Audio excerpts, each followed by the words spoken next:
Hola, ¿qué tal muchachos? Tengan todos ustedes muy buenos días. Les habla el profesor Roberto Alejandro Zipán Cántaro. Sí, el día de hoy vamos a estar desarrollando el curso de filosofía. El tema es el origen de la filosofía. Para esto tenemos que hablar de distintas condiciones, características, ¿sí? Tanto como de los distintos orígenes según la interpretación de cada filósofo.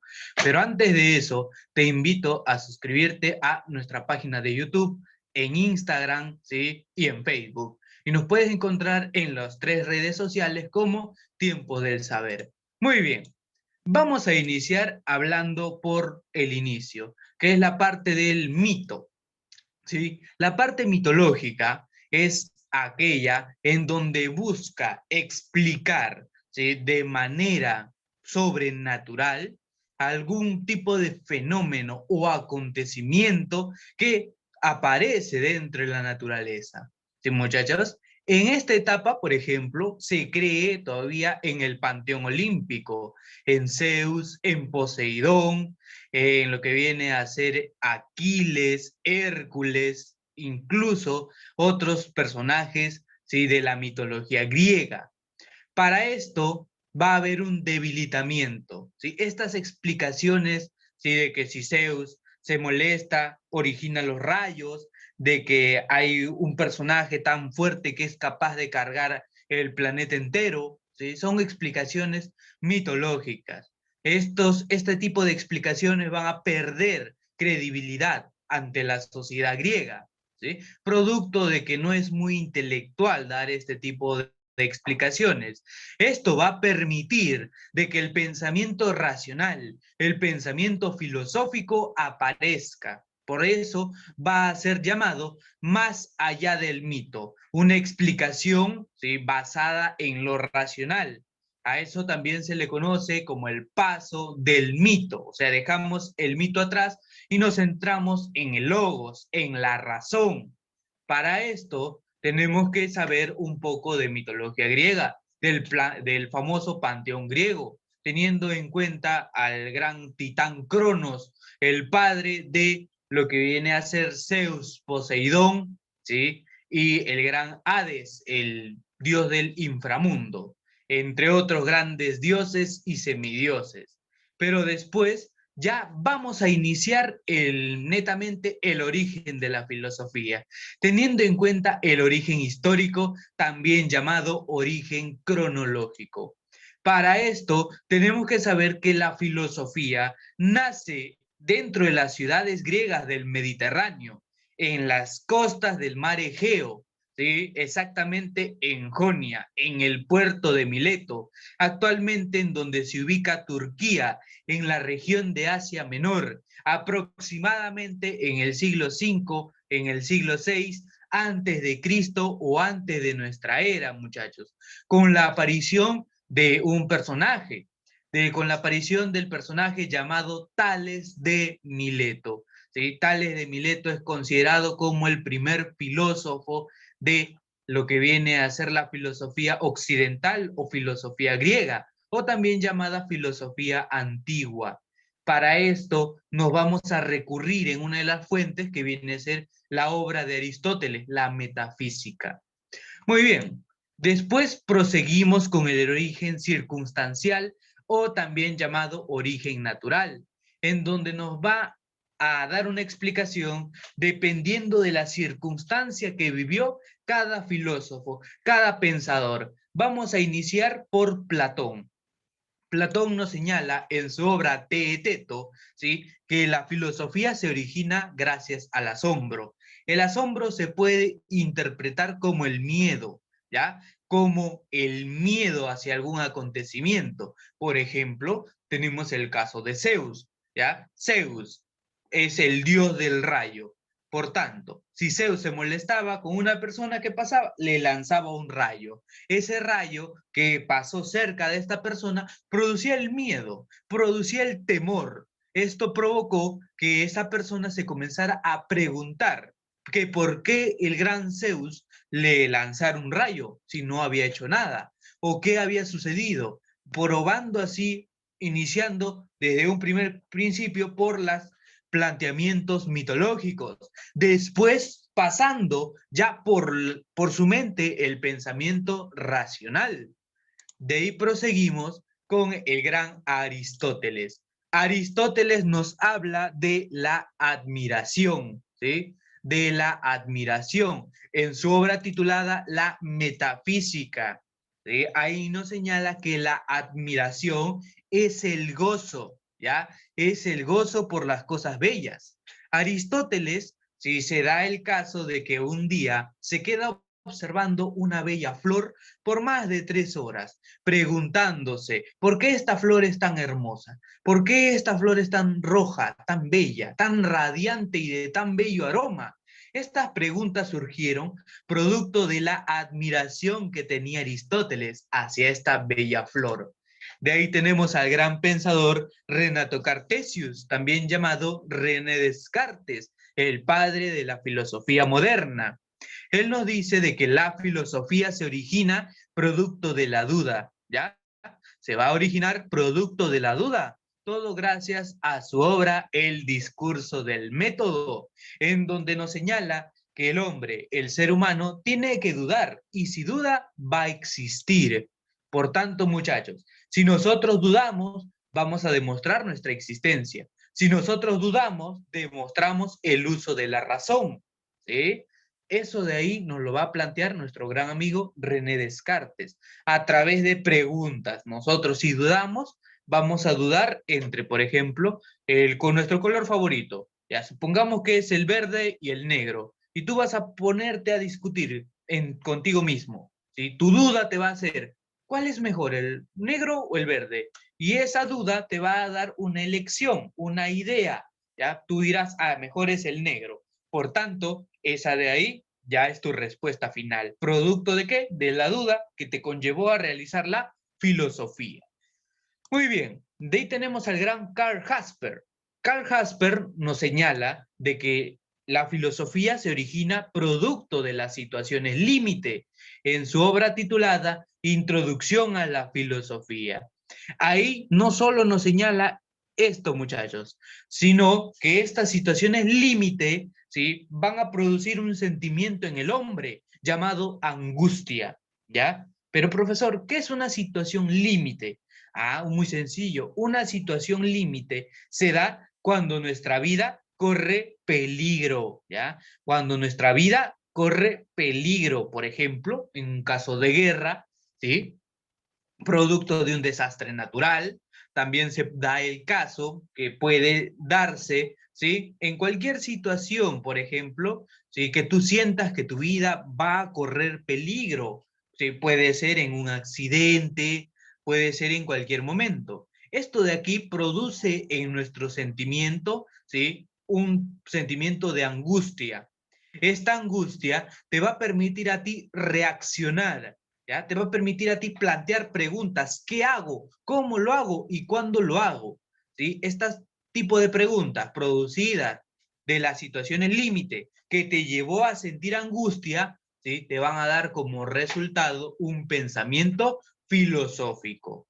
Muy bien. Por último, vamos a tener al gran Carlos Marx.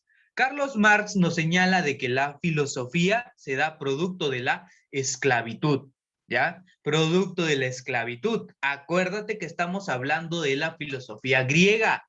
Por tanto, estamos hablando de que se origina en base a un modo de producción que es el modo de producción esclavista, en donde se da la relación de amo y esclavo.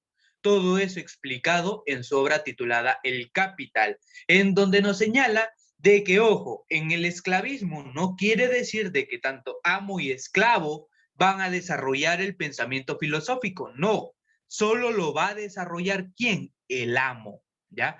El amo es el único capaz de desarrollar el pensamiento filosófico. ¿Por qué, profesor? Muy sencillo, porque el esclavo no tiene tiempo para pensar, solo se dedica al trabajo, solo va a trabajar. En cambio, el amo es aquella persona que va a tener tiempo libre, ¿ya? Se va a tener bastante tiempo libre, y en ese tiempo libre, ¿sí?, lo va a usar para divertirse, para dormir, para descansar, pero también lo va a utilizar para reflexionar, para pensar, y esto va a originar a la filosofía. Muy bien, muchachos. Espero que hasta acá todos ustedes estén entendiendo, ¿sí? A ver, para poder proseguir. Muy bien, proseguimos entonces. Ahora vamos a desarrollar las condiciones que permitieron el origen de la filosofía. Para esto tenemos, ¿sí?, dos condiciones: la condición básica o estructural y la condición, ¿sí?, superestructural. La condición básica o estructural nos habla del modo de producción esclavista, ¿sí? O sea, las condiciones básicas o estructurales se basan en lo económico, como nos lo dijo Marx en su obra El Capital, algo que vimos hace instantes. Esto permite que algunos individuos, ¿sí?, disponiendo de tiempo libre. ¿Quién era el que tenía tiempo libre? A ver, muy bien, el amo, ¿cierto? El amo. Él va a dedicarse a filosofar. En cambio, el esclavo no. El esclavo era aquella persona que tenía que trabajar. Muy bien, muchachos. De ahí también tenemos otra condición, que es la aridez del suelo griego, ¿sí?, que llevó a que buscaran obtener alimentos en otros lugares. Eso motivó al auge del comercio en Grecia, ¿sí? Como el suelo griego era árido, no se podía sembrar, no se podía cosechar tampoco, muchachos. Esto conllevó a que los griegos buscaran en otros lugares, como viene a ser Fenicia y Egipto, ¿sí?, nuevos alimentos. Esto a su vez va a motivar el comercio, ¿sí?, entre griegos, fenicios y egipcios, muchachos, ¿sí? Muy bien. De ahí tenemos las condiciones complementarias, también llamadas condiciones supra o superestructurales. Para esto tenemos, ¿sí?, que tener en claro la existencia ya del Estado. Principalmente este tipo de condiciones complementarias se basan en lo social. Por eso tenemos la existencia del Estado. Tú sabes que el Estado griego se basa en la aparición de las polis, ¿sí?, de las ciudades-estado. Por ejemplo, vamos a tener dos polis muy importantes. Una que es la polis guerrera, la famosa polis espartana, y la otra es la polis de la sabiduría, la famosa polis ateniense. Muy bien. También aparece una religión oficial, que viene a ser la religión basada en el panteón griego, en los dioses griegos.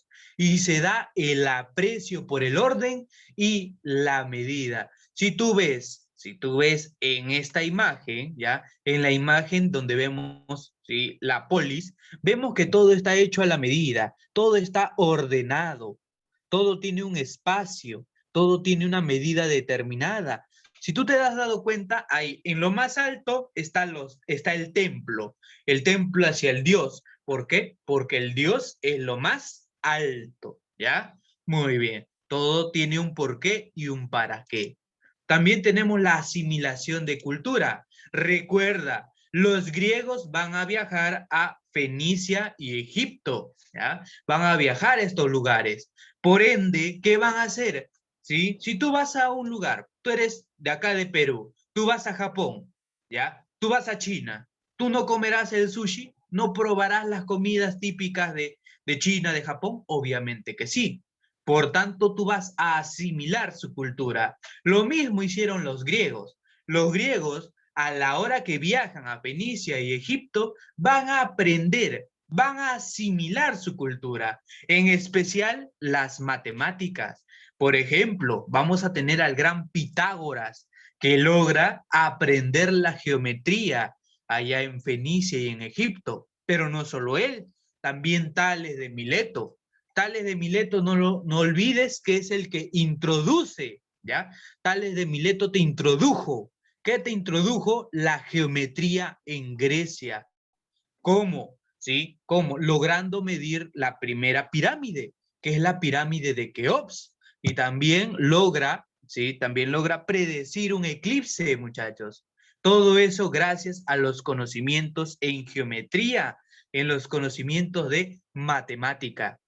Después pasamos a las circunstancias o factores que permitieron la aparición de la filosofía, teniendo como principal el factor religioso, en donde no existe casta sacerdotal ni libro sagrado. Los egipcios tenían su libro sagrado, el libro de los muertos.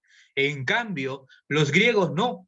¿Sí? Todos sus mitos eran mitos de carácter oral, ¿ya? Eran mitos de carácter oral. No existía ninguna casta sacerdotal tampoco, ¿sí? En este momento. Por tanto, ¿sí? Por tanto, no había ningún ser que representara a los dioses. Y esto conllevó a que, ¿sí? A que en las polis, ¿sí? Se haga una división. Una polis va a adorar a un determinado dios y otra polis va a adorar a otro dios. Por ejemplo, en la polis ateniense van a adorar a la diosa Palas Atenea.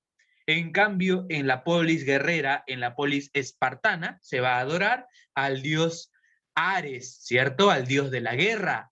Muy bien, de ahí tenemos el factor geográfico. El factor geográfico te lo dije hace un instante, pero en base a la condición. Ahora tenemos el factor geográfico gracias a la aridez del suelo griego. ¿Sí? Esta aridez del suelo griego va a producir, muchachos, de que los griegos justamente vayan a otros lugares, vayan a Fenicia, a Egipto, para así producir un intercambio de productos, ¿sí? Para que puedan alimentarse bien los griegos. También tenemos el factor político, ¿sí? El factor político se da gracias a la inestabilidad política que hizo posible la libertad de expresión, ¿sí? Y la intervención de los ciudadanos en la política. Ojo, cuando hablamos de ciudadanos, estamos hablando de aquellas personas que tienen deberes y tienen derechos. Dime, ¿tú crees que el esclavo tendrá deberes? Sí, tiene deberes, profesor. ¿Tendrá derechos? Profesor, no, no tiene derechos. Muy bien. Por tanto, el esclavo no es un ciudadano. Solo los amos van a participar en la vida política. ¿Ya? Grábalo bien eso.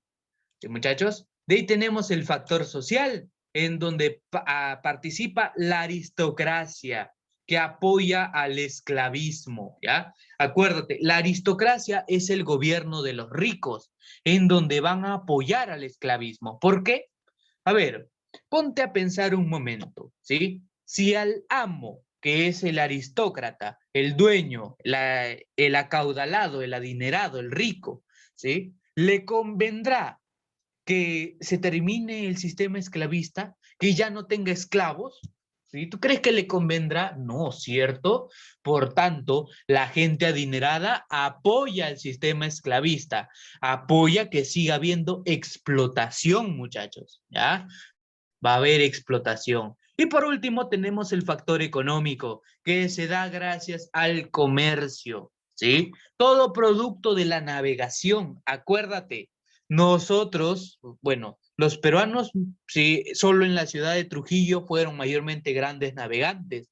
En cambio, en Grecia, sí, era una obligación ser un buen navegante. ¿Por qué? Porque si tú eras un buen navegante, ¿sí? Resulta de que tú vas a poder realizar el acto del comercio, vas a poder ir a Fenicia, a Egipto, a poder intercambiar productos, a poder comprar productos, muchachos. Esto permitió, ¿sí? La asimilación de nuevas culturas.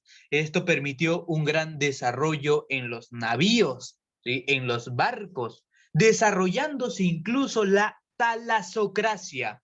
La talasocracia es el gobierno marítimo, ¿sí? Y los griegos, como sabrás, fueron grandes navegantes.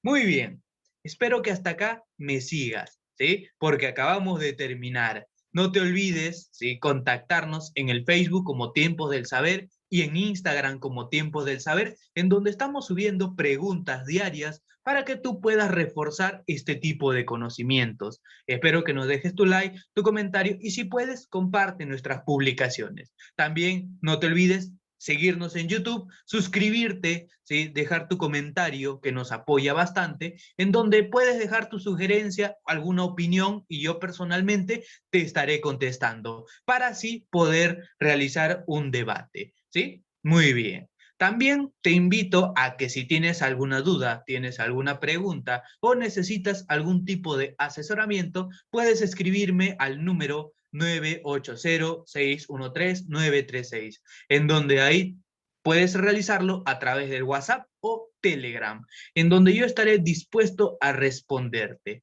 ¿sí? Bueno, me despido. Fue un gusto estar el día de hoy con todos ustedes. Mi nombre es Roberto Alejandro Zipán Cántaro. Hasta luego, muchachos, ¿sí? Cuídense.